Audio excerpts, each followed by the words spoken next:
Assalamu alaikum dear students, and welcome to the 71st session of the KIPS Distance Learning Program Current Affairs Newspaper Roundup session.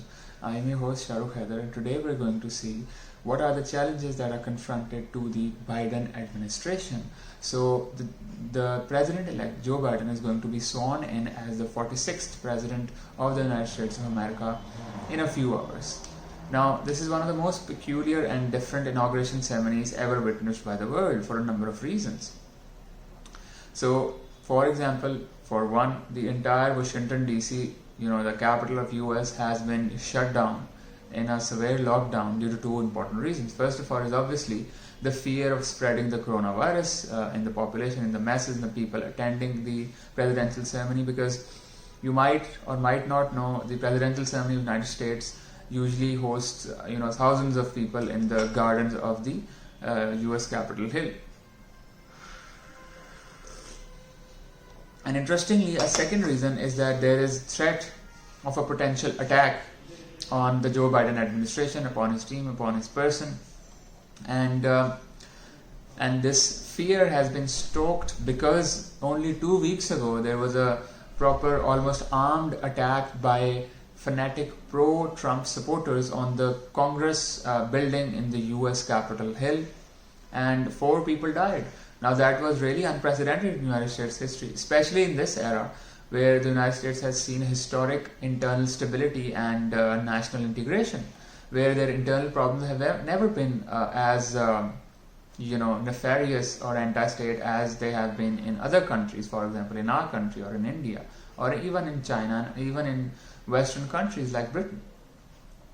So in order to protect the inauguration ceremony and his team, Joe Biden's team, the US government has actually deployed 25,000 troops into the ceremony, into the Washington Capitol, just to prevent any kind of attack.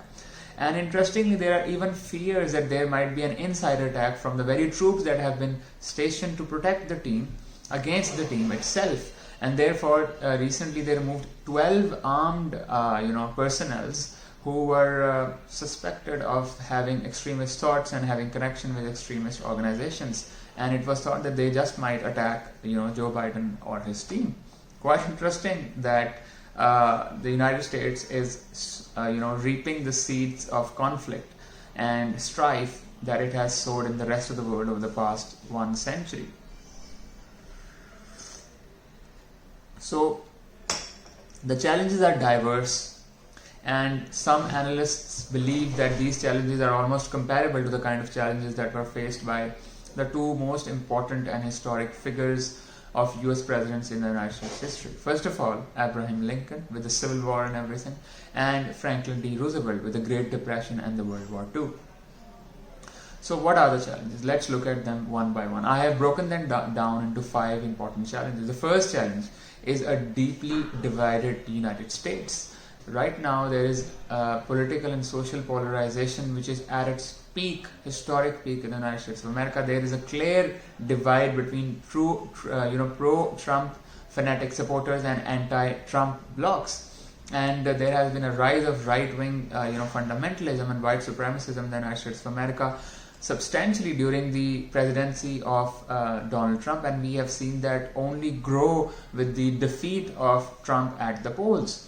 So it would be a big task for the administration of Joe Biden to heal all the wounds that have been created by a deeply polarizing presidency of Donald Trump, and to bridge the gaps between the 2 opposing forces, 2 opposing blocs, or whatever you want to call them, and begin the healing process. That is one of the main reasons why Joe Biden has consistently said upon social media, upon public speeches, that it is the time to heal now, and let's bridge our gaps and let us bring together. Now, how successful he will be in achieving that, only time will tell, and his ability as a president and his acumen as a statesman will determine that. But this challenge is very deep, and it has the potential to become even worse in coming years if Joe Biden is unable to contain this crisis and stoke the flames of almost a civil war-like situation in the United States of America. Secondly, the United States of America right now, and has been ever since the beginning of the pandemic, the largest epicenter of the coronavirus pandemic in the world. There are 25 million reported cases of the United States in America, which is more than the next 10 countries combined. And secondly, United States has reported more than 400,000 or 4 lakh deaths from the coronavirus. Again, one of the highest in the world, and the next 5 combined, more than the next 5 countries combined. Which means that the United States government under the Donald Trump administration completely failed in containing the coronavirus pandemic, downplayed it, called it a simple flu, and did not take it seriously, did not impose the national lockdowns that were needed, and were basically complacent and unable to, prevent the spread of the coronavirus on a war footing. And the results are quite clear. So how will Joe Biden essentially contain it? I mean, it has already spread so substantially among the population of the United States that it's very difficult to even imagine how a new administration will be able to deal with that. So the kind of resources that are needed to contain and have effective containment policies all around the country, I'm not sure if the United States government will be able to mobilize them. But in any way, Joe Biden's strategy toward the containment and the prevention of further spread of the coronavirus is definitely going to be better than Donald Trump. There is no doubt about it. But whether it's going to be enough or not is an important question, because even the best, strategized campaigns of containment and spreading the, containing the spread of the coronavirus around the world have largely failed in Russia, in Britain, in Spain, in Italy, in Iran, in various other Western countries which have very effective, healthcare systems. Despite that, it has failed.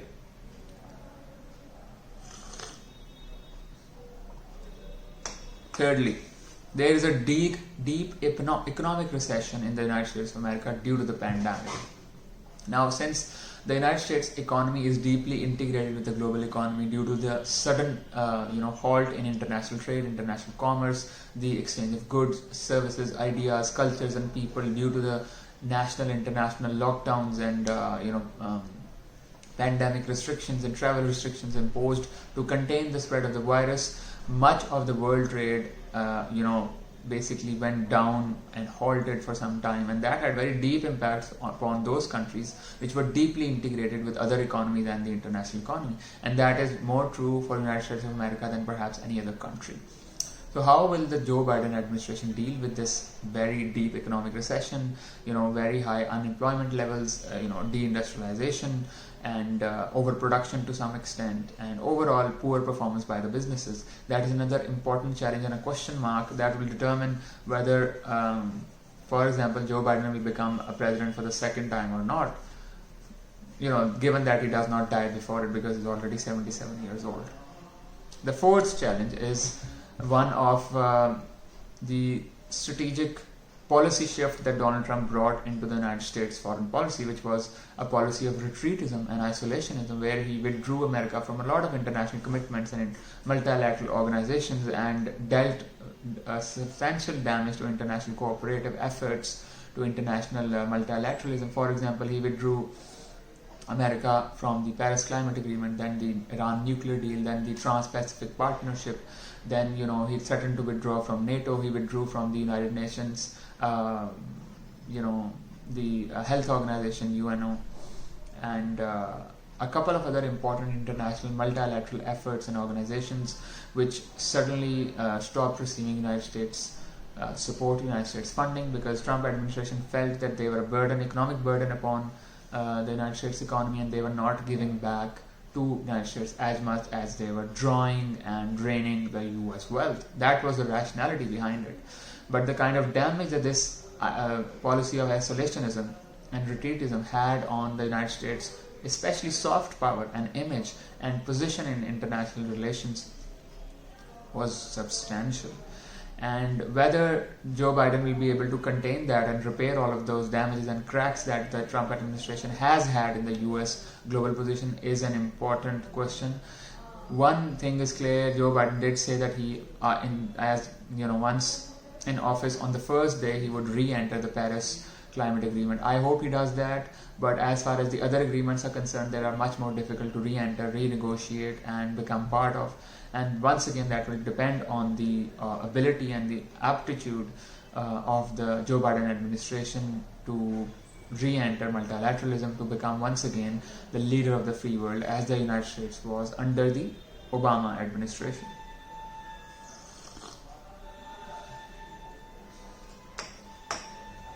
And finally, another important challenge is due to the fourth challenge, which is isolationism and retreatism, due to Trump's withdrawal from important international agreements and significant isolationist policies towards United States historic allies, such as those in Europe, Australia, New Zealand, and other allies.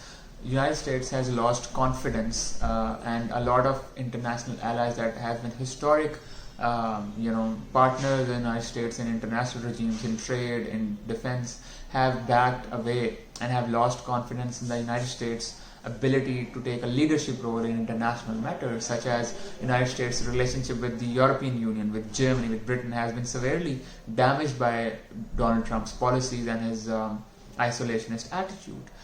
For example, the threats to withdraw from NATO and putting pressure upon European NATO members to increase their contribution into the NATO budget, and threatening to completely scrap the NATO project, exiting the Trans-Pacific Partnership, which was the largest free trade agreement of its kind in the 21st century, from the Paris Climate Accord, and ridiculing European leaders and basically having a very childish-like behavior in front of them, really damaged the United States' credibility and reliability as partner to its historic partners. Now, whether the Joe Biden administration will be able to heal that or not is an important challenge, but I think that this is one area where the Joe Biden administration might succeed with flying colors. Why? Because Joe Biden is a classical politician who has been in politics for nearly 40 years now. He has seen through many administrations. He has acted as a congressman, as senator, as vice president, and he has significant skills, diplomatic skills, and the ability to